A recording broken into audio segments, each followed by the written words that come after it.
So far, so good. So thank you, and welcome, everybody. I've spent about 20 years at the intersection of civic technology, finance, and social justice. From long forgotten tools like voicemail for the homeless, which sounds a little crazy, but had hundreds of thousands of users, to some of the modern contemporary sort of AI solutions. We'll see how those work out. I've certainly been excited along the way by the potential, by the human enjoyment, seeing thousands of people with technology skills work on challenges. I've also been extremely frustrated by our abilities to support them to really realize the potential that technology has in our digitalizing world. Over those years, I've rarely been as excited as I have been about commit. So, pretty well as a board member.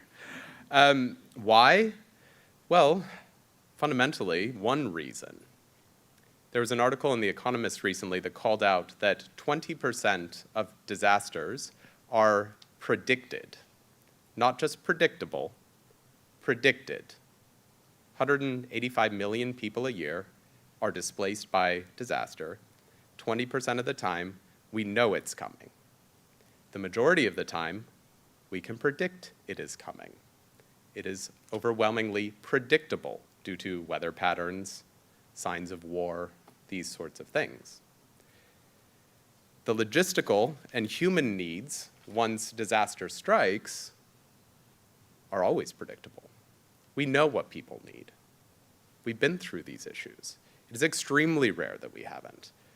The closest most of us in this room have ever been, thankfully for many, is probably pandemic lockdown.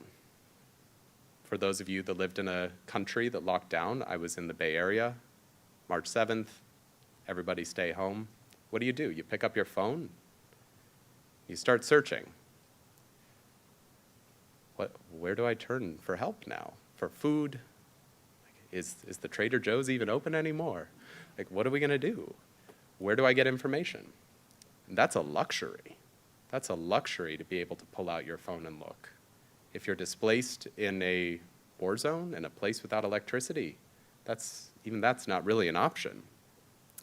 Meanwhile, governments are running around.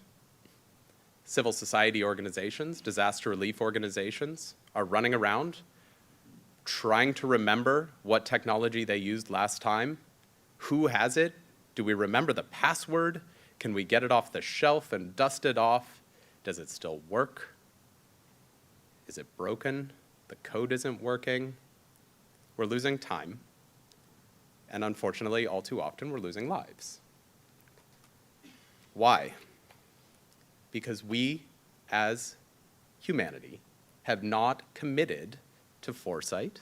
We have not committed to the core and shareable infrastructure that would allow us to avoid entirely predictable situations. We know what's coming. We haven't financed appropriately. We have not insured ourselves. That seems silly. Commit, that's an understatement.